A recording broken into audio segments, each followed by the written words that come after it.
Welcome to Throwing the Jab with your host Willie Nito.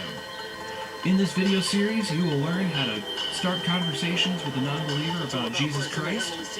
You will learn how to become a heavy hitter for the gospel, and most importantly, how to fight until the bell rings.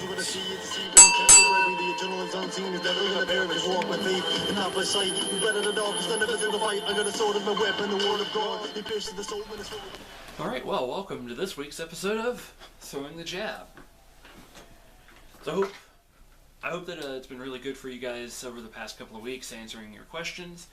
As I always tell you, if you have a question, feel free to send it to me so that I may answer it.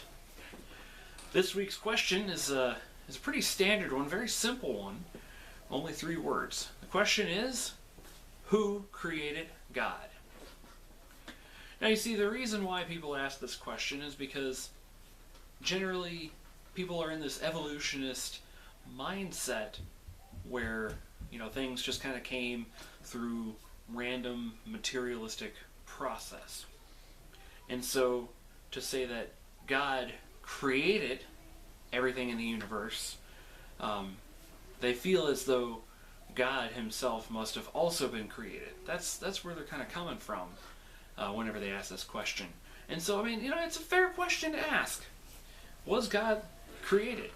Is God a created being? And the answer is no. God is not a created being. Simple enough right there. And here's why. Now, for all of you fundamental, Bible-believing, literal, 7-day creationist, just hear me out for a minute, because the purpose of this particular episode is to answer the question from the standpoint that the person will understand it. So, I'm going to answer this under the supposition of the Big Bang Theory. Because even stellar evolutionists believe that the universe had a beginning at some point in time. Creationists believe the universe had a beginning. In fact, it's actually kind of a minority belief to think that the universe did not have a beginning and that it was just steady. But there's overwhelming evidence to prove that the universe itself had a beginning. So, work with me here. Walk with me in this scenario. So the universe was a big ball of matter. For those of you who subscribe to the Big Bang Theory, the universe being a big ball of matter, compact it tightly, and then all of a sudden, bang. And through random materialistic process, the entire universe became what it is today. Now, the question is, how did this go from this to what you have here today? And so there's a few things you have to understand. First of all, for every action, there's an equal and opposite reaction. First, law of physics. Thanks to Sir Isaac Newton for basically coining the phrase. And then the other one is an object in motion stays in motion unless acted upon by an outside force. And then most importantly, for the sake of this answer, an object at rest stays at rest unless acted upon by an outside force. So, here we have the whole universe as an object. There's no reason for it to be exploding at the moment, but bang, bang, boom, fade. So obviously, that object at rest was going to stay at rest forever. To where, if that's all the material in the universe, is there really any time going on? No. There's no way to measure time if nothing is happening. So, you have something that existed before time began. You have something that was an outside force that caused this object at rest to stay at rest until acted upon by that outside force. So what would you call something that existed before time began, and that exists outside of the supernatural.